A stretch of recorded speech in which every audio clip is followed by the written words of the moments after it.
Hello everyone. In catalysis, today we will discuss theories of catalysis. There are two main type of theories. Among that, first one is intermediate compound formation theory. Theories of catalysis. There are two main theories of catalysis. First, intermediate compound formation theory. Second, the adsorption theory. કઈ થિયરીનો use કઈ reaction માટે કરી શકાય? તો in general the intermediate compound formation theory applies to homogeneous catalytic reaction and the adsorption theory applies to heterogeneous catalytic reaction. Homogeneous catalytic reaction માટે intermediate compound formation theory નો use થશે and heterogeneous catalytic reaction માટે adsorption theory નો. Let us discuss first intermediate compound formation theory. નામ પરથી જ કંઈક idea આવી જાય કે શું થતું હશે રિએક્શનમાં ઇન્ટરમીડિયેટ કંઈક બનતું હશે. As already discussed, a catalyst functions by providing a new pathway of lower activation energy. Okay, આગળ જ જોયું હતું what is called activation energy. તો કે જે રિએક્શન છે કઈ રીતે થતી હશે, રિએક્ટન્ટ મોલેક્યુલ વચ્ચે કોલિઝનથી, બટ બધા જ કોલિઝન છે એ ઇફેક્ટિવ હશે નહીં. મીન રિએક્શન ક્યારે થશે જો એ કોલિઝન છે એ ઇફેક્ટિવ હોય. આ ઇફેક્ટિવ કોલિઝન્સથી શું થશે, કંઈક એક્ટિવેશન એનર્જી રિક્વાયર્ડ હોય ને કોલિઝન માટે, બરાબર.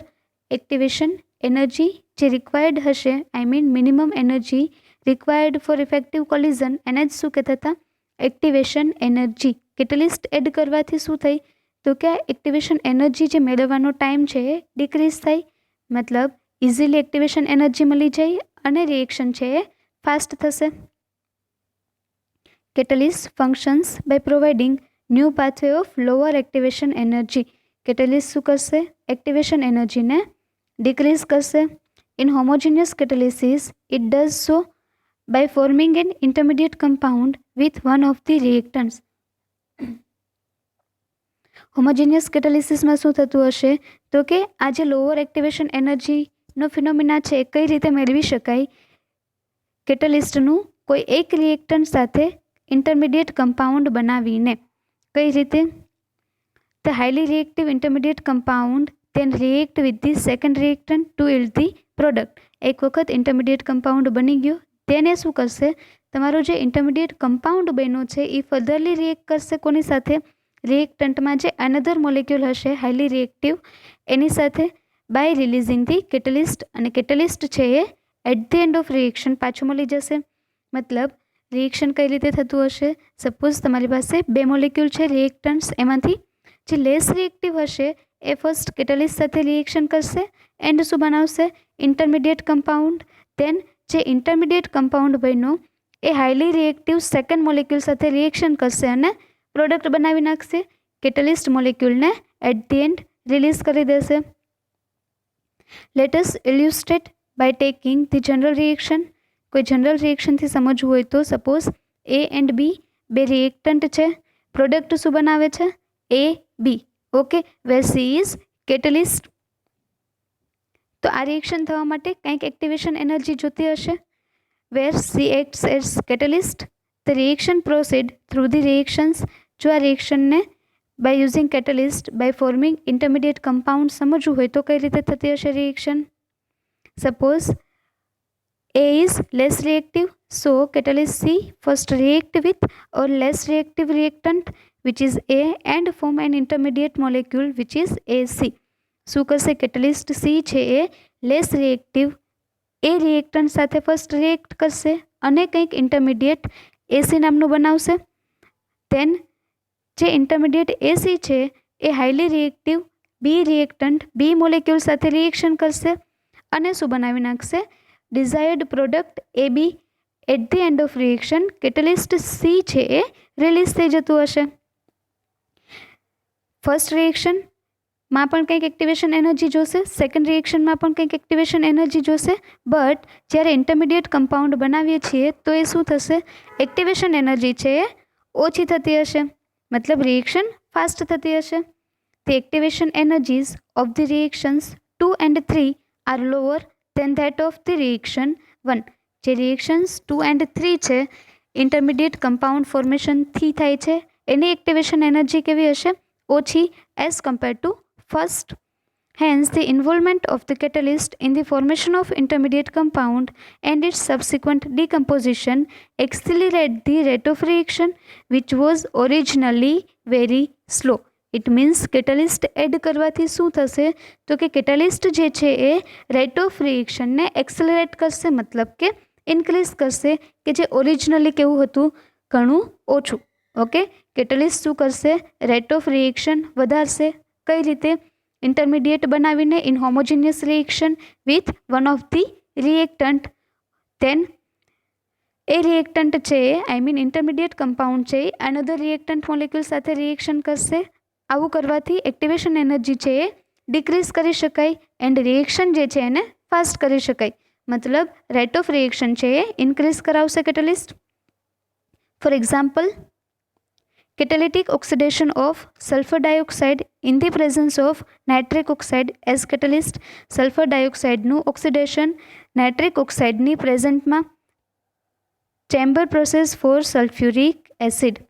sulfur dioxide oxidized to give sulfur trioxide in the presence of nitric oxide. nitric oxide શું છે અહીંયા catalyst. મિકેનિઝમ સમજીએ કઈ રીતે થતું હશે intermediate formation. First, nitric oxide react with oxygen to give nitrogen dioxide, okay, which is an intermediate compound. Then, જે nitrogen dioxide બને છે એ શું કરશે SO2 sulfur dioxide સાથે reaction કરશે and formation કોનું થશે sulfur trioxide with releasing of catalyst nitric oxide. okay, in short કે first શું થતું હશે કોઈ એક molecule સાથે reaction થઈને intermediate formation intermediate compound જે બન્યો એ another molecule સાથે reaction કરીને product બનાવશે. second example, preparation of diethyl ether from ethanol using sulfuric acid as catalyst. diethyl ether નું formation ethanol માંથી ethanol react with another molecule of ethanol in the presence of sulfuric acid to give diethyl ether. mechanism જોઈએ કોઈ એક ઇથેનોલનું molecule છે એ first શું કરશે sulphuric acid સાથે reaction કરશે એન્ડ ઇન્ટરમીડિયેટ કમ્પાઉન્ડ બનાવશે ઇથાઇલ હાઇડ્રોજન સલ્ફેટ. જે intermediate compound ethyl hydrogen sulphate છે એ ઇથેનોલના સેકન્ડ મોલેક્યુલ સાથે રિએક્શન કરીને શું બનાવી નાખશે desired product die ethyl ether with removal of catalyst. Example 3 જોઈએ. thermal decomposition of potassium chlorate in the presence of manganese dioxide. manganese dioxide ની હાજરીમાં potassium chlorate નું decomposition. potassium chlorate નો એક મોલેક્યુલ ફર્સ્ટ શું કરશે મેંગેનીઝ ડાયોક્સાઇડ સાથે reaction કરીને intermediate બનાવી નાખશે. અહીંયા જે ઇન્ટરમીડિયેટ બન્યો એનું જ ડાયરેક્ટ શું થઈ જતું હશે ડીકમ્પોઝિશન. ઓકે એન્ડ શું બનાવી નાખશે manganese dioxide. Last example, formation of methyl benzene by reaction between benzene and methyl chloride using aluminum chloride as catalyst. Friedel-Crafts reaction. methyl benzene નું શું કરવાનું છે acylation ને આમ તો methyl benzene react with methyl chloride to give methyl benzene in the presence of aluminum chloride which is a Lewis acid. Mechanism જોઈએ first શું કરશે મિથાઇલ ક્લોરાઇડ છે એ લેવિસ એસિડ LCl3 સાથે રિએક્શન કરશે એન્ડ ઇન્ટરમીડિયેટ કમ્પાઉન્ડ બનાવશે. જે intermediate compound બન્યો એ than benzene સાથે રિએક્શન કરશે અને શું બનાવી નાખશે મિથાઇલ બેન્ઝીન જેનું કોમન નામ શું છે ટોલ્વિન.